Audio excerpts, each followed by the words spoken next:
I say Marino, I said Ruta Marino. I spent 2 years working with Ruta, so. Did you? Oh, she's a lovely lady. The two of you are very much alike It's in that true. respect. You're both We're lively noisy. and bubbly. We're noisy. I didn't want to say that. Have you ever worked on a ship?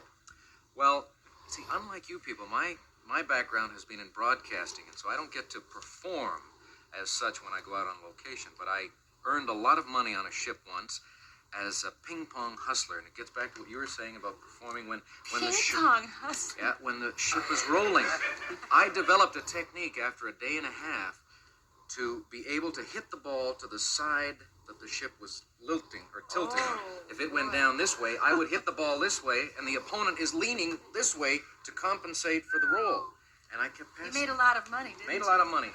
Made a lot of enemies, but made a lot of money. Where's the most unusual place you ever worked? Well, when I was employed by the Canadian Broadcasting Corporation, they sent me out on a lot of remotes. I was doing all their live broadcasts, and I did one from the top of a flour mill, 120 feet in the air. We were doing things on scenic sites in the Ottawa Valley. One was this flour mill, an old thing. It was 150 years old, and I was 120 feet on top of it with all the flour dust and the cameraman. But probably the most disagreeable episode I ever had on a remote was in Quebec City. I was working out of Toronto, and Toronto has weather very much like the city of New York. In the winter, it gets 40 degrees and muggy. And they said, Alex, you've got to go to Quebec City tomorrow to do the opening of the Canada Winter Games. Tomorrow night, national broadcast live. Okay, I left Toronto, it was 49 degrees. Wearing a little aquascutum raincoat, no galoshes, pair of light leather gloves. Got to Quebec City, and it was mild in the afternoon, but by 9:30 airtime at night, the temperature had dropped 60 degrees, and it was 14 degrees below zero. Dropped 60? Dropped 60.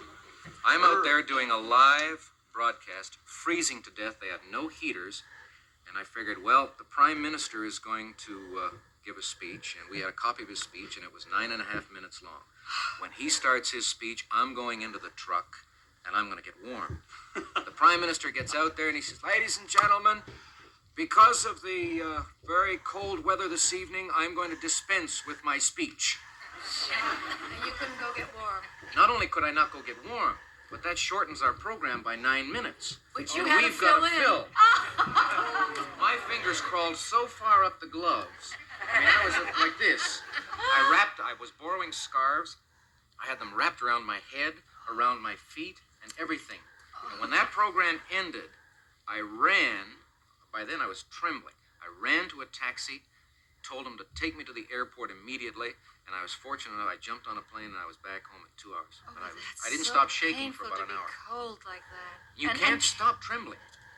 And then you're trying to pretend that you're not cold, that Yeah. everything is fine. And you're trying to fill and say, well, we've got hundreds of athletes here tonight, and they're all